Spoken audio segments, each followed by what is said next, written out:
that leadership of the administration reflects the attitude of the school. Generally, in those schools, there's respect. The halls are, everyone's well behaved.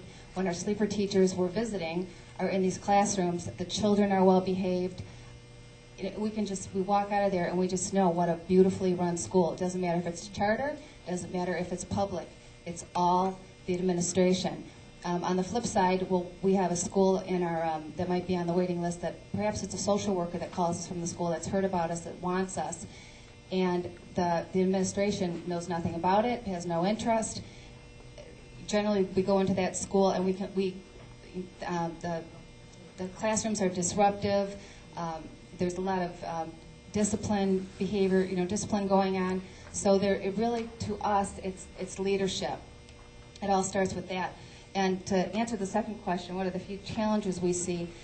This is a multifaceted issue, as we all know. And for us, what we do is educating the children about sleep and how it affects their brains, their bodies, their thinking, their moods.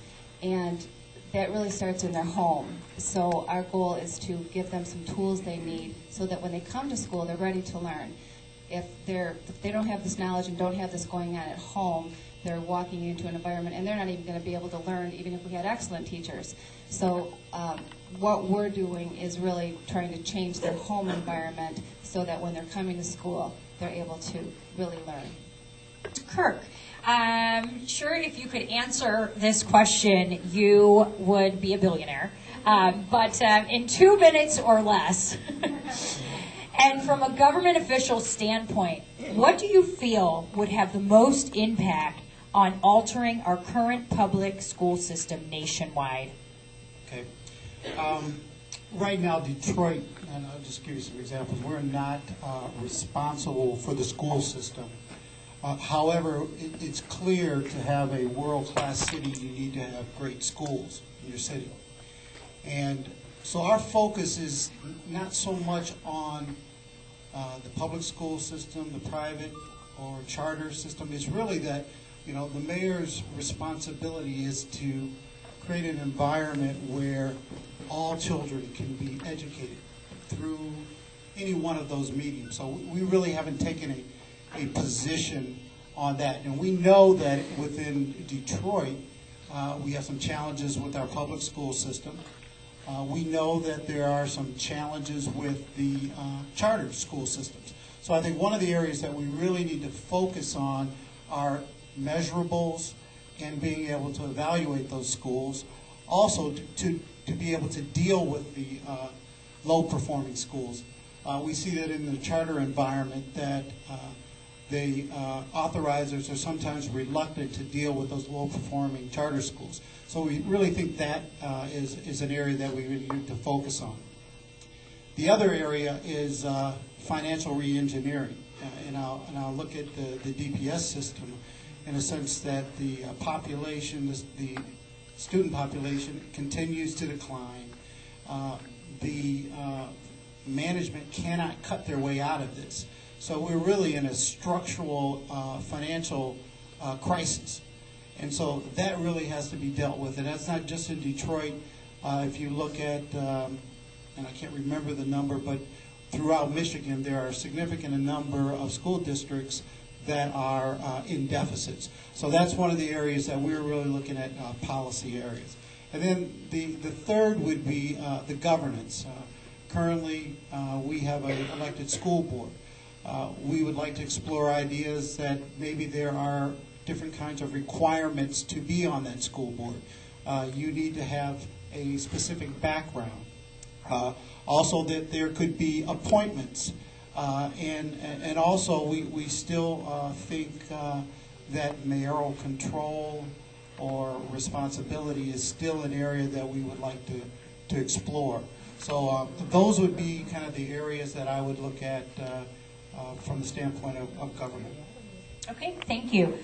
Those were the initial questions that we had. Now we're going to turn to the audience members' questions. This first one, it has a bunch of people that could answer it, but I think it's going to fit with actually Lisa's response. You said that a lot of it, that we need to go and apply this learning. The stuff that we learn, we need to be able to go and apply it. So one of the audience members asked, do you think that every teacher, besides student teaching, should substitute first before entering the classroom?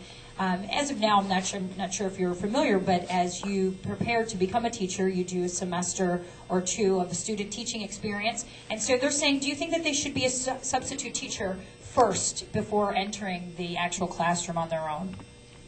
That's an interesting one. I actually was a teacher. I was a teacher for 2 years. I was a band director in Tawas City, Michigan, for grades 6 through 12. So I did intern teaching, obviously, and lots of summer camps, band camps and whatnot, and private lessons. Substitute teaching, I'm not sure it's the real thing, though. I'm not sure it simulates the real environment. And we think about performance and trying to understand that performance that the teacher might end up in. I think you want to increase the likelihood that you get them in as most similar a real environment in which they might teach in. And I don't think being set up as a substitute is necessarily going to do that. But I would be a big fan of having internships, but having them much earlier.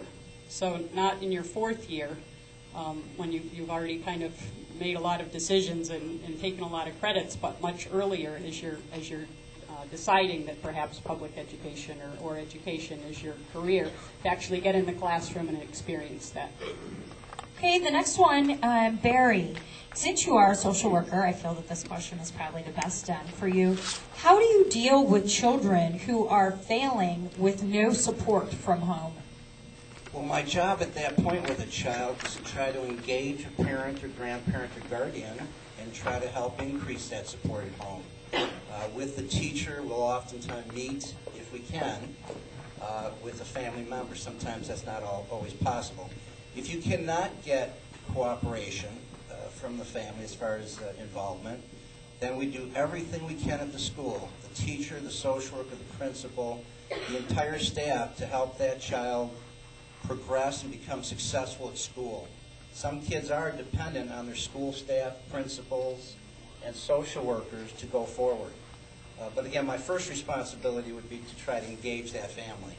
And as a social worker in a school, I have found that you may not engage them in the first 6 months or a year, but oftentimes I have developed trust over time in certain interactions, and by year 2 or 3, it's the advantage of being in the school for a while. All of a sudden, a parent is trusting me and now seeing the school in a different light. So I believe part of my role is to really promote our school and promote the trusting atmosphere that can invite a family in.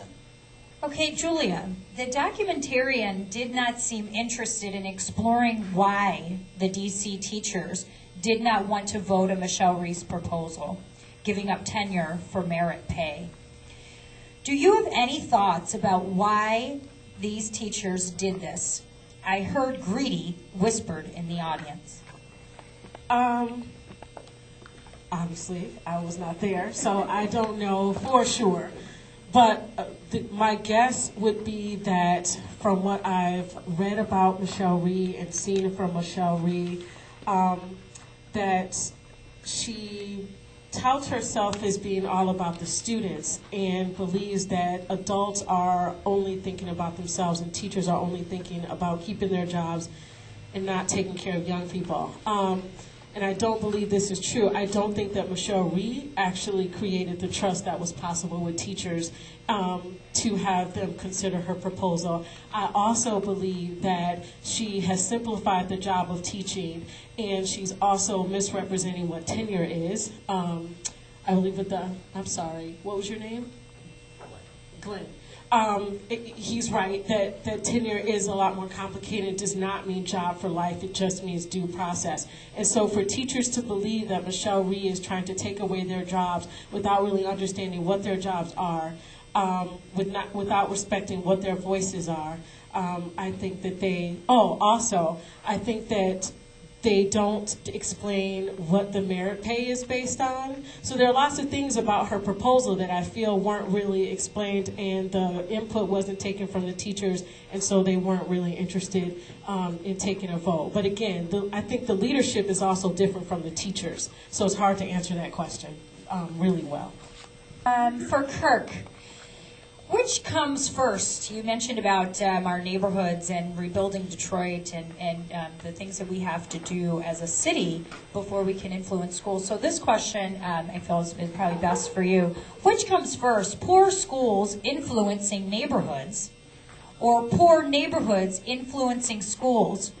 This phenomenon begs the question of which comes first, the chicken or the egg? I could probably give you an example of each one of those.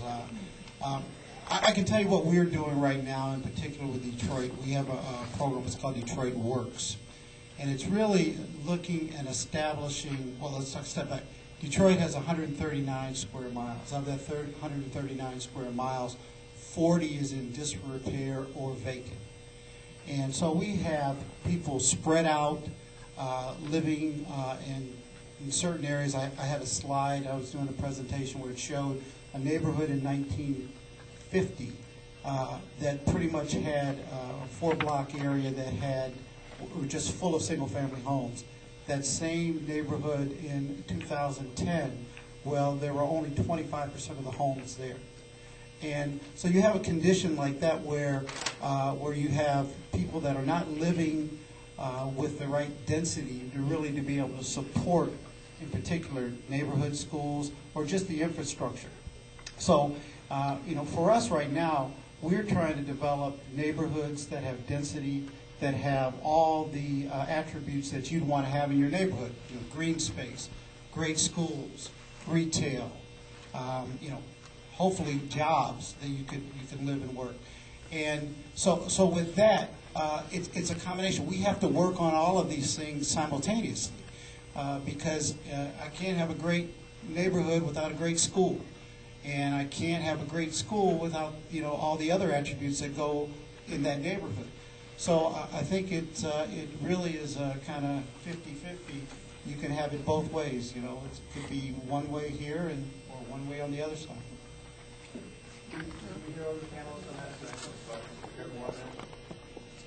Sure. Glenn, go ahead. Sure. Obviously, when you get down to the individual school, I'm sure you have cases on both sides. There's outlier cases anywhere you go.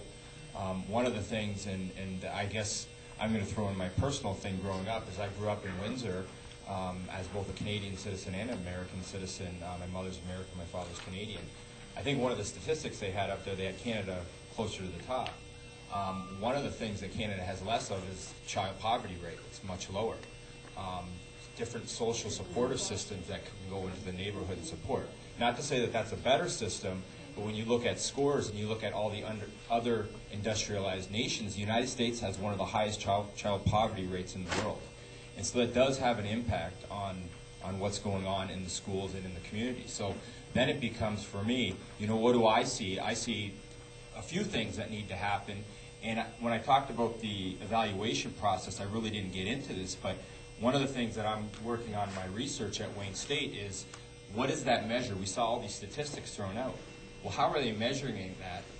And I think it was mentioned over here, Julie, what are they going to mention teachers against? And so anybody can come up with a number, but does anyone really know where those numbers came up with? 18% proficient, 24, 25. What measure did they use? And so my thing would be, and you mentioned, Nancy, you can go into school and you can tell if it's effective or not. I can tell you the current system uses only one measure to evaluate a school. They do not use multiple measures, and they've never set foot in that school. And yet, when I evaluate teachers, it would be appalling if I hadn't gone in a classroom to see what was going on.